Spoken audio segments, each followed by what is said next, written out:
Hello, my name is Eddie Tofpik.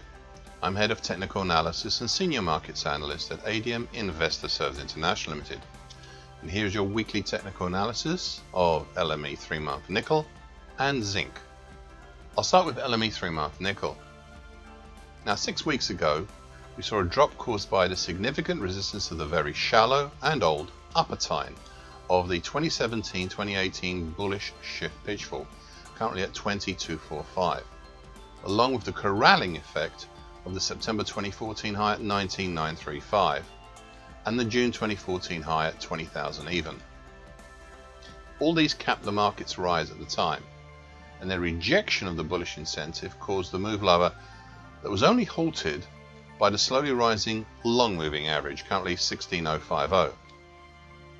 Since then the market has been framed in between the long moving average below and the middle tine above, currently 16,750, of the same shallow bullish shift pitch fall. Now this back and forth action, running for 4 weeks plus now, is obviously indicative of overall indecision. Not on an intraday scale, but on an interday scale. Hence, I've looked at the drop from the high, and especially the drop from Wednesday, the 3rd of March, as a possible bear flag stroke halfway hesitation type action. Now this is not certain by any means, but as the long moving average continues to look solid and the middle tine overhead resistance, then that is the way it seems to be. The only addition this week, apart from a key reversal up midweek last week that was eventually neutralized by a bearish engulfing pattern 2 days later, has been a new, very shallow bullish shift pitch fall for the October 2020 to March 2021 action. Now I tried a bullish Andrews pitchfork for this space, but it didn't work. However, the bullish shift pitchfork looks very interesting, as the lower tine, currently 16,080, is running along with the long moving average, and thus reinforcing each other. Now this lower tine is interesting as it has been tested a total of 9 days within the last 6 weeks, including today, and pushing down through it again today as we speak. It's been breached a little, but has still not had a single close below it, not one. Anyway, because of the possibility of this bear flag halfway hesitation type action, I'd last week placed some preliminary targets below.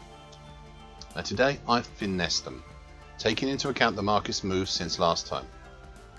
They are, for the move from the 3rd of March, target X is a preliminary move in the 15,335 area for a full move at target X1 in the 13,675 area.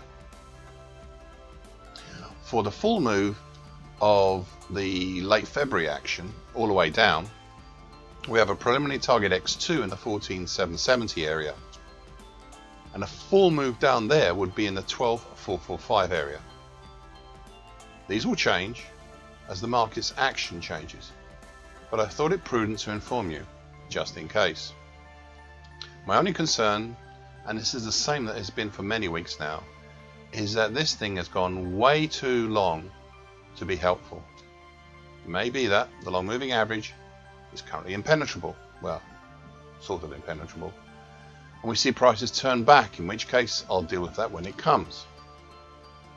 One final thing to remember, and it is an important one: the whole pattern, target X3, is below the lower tine, currently 13,255, of the big, mildly bullish 2017-2018 shift pitch fall that was so excellent in framing the action in recent weeks. It would surprise me to see the market wishing the lower tine to be breached or broken by such a move lower. Well, right now at least, anyway.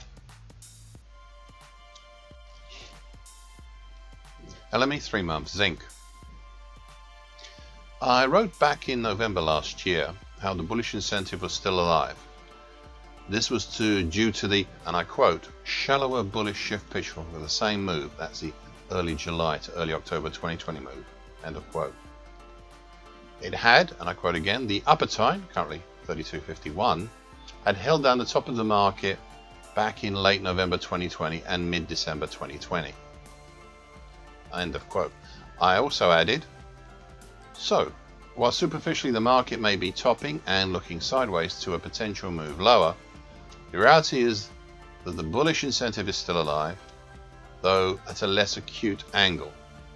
It all depends on what the market will do with the big old 50% Fibonacci line at 2806, because there's a lot of support below and also resistance above. End of quote.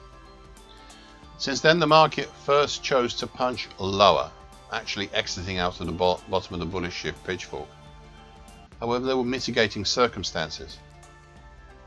I wrote 13 weeks ago at the end of my commentary, and I quote, "We seem very much to have formed a large rounded top, with elements of a triple top within it. Potential for the triple top would be where target X is placed on the daily chart, at about 2578. End of quote. You see, target X was the reason the market exited the bullish shift pitchfork, and it was the only reason. As soon as target X was achieved, which it had been, prices started moving right back up again, halting only just before the April 2019 high at 29.58. Since then, prices have dropped, prompted by a weekly key reversal down at the end of February, then holding on a closing basis by both the flatlining and now rising short-medium moving average, currently 27.99, and the gently rising medium moving average, currently 27.83. This is how we've ended up, back where we started at the 50% Fibonacci line at 28.06. The problem now is that time has moved on, and the lower time, currently 28.54, of the original shallower bullish shift pitchfork that I mentioned earlier, has been once again under threat.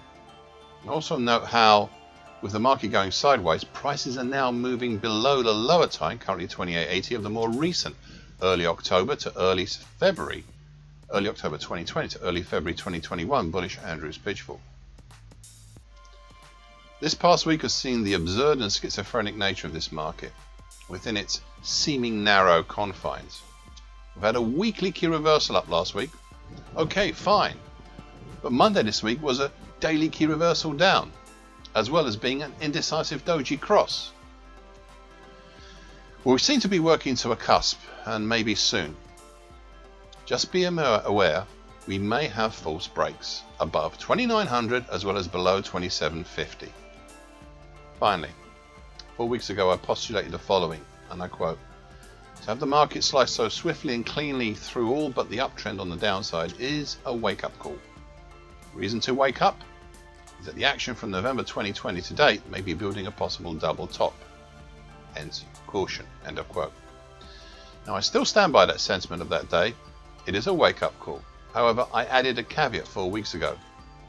In addition to the large double top idea, I added that we may be forming a possible diamond pattern over the late December to date action. It's not a pretty one. It's not a pretty looking diamond, but it seemed to have merit. Well, looking back, I'm not so confident now. If this stays the same next week, then I will retire the diamond pattern idea. Thank you for listening.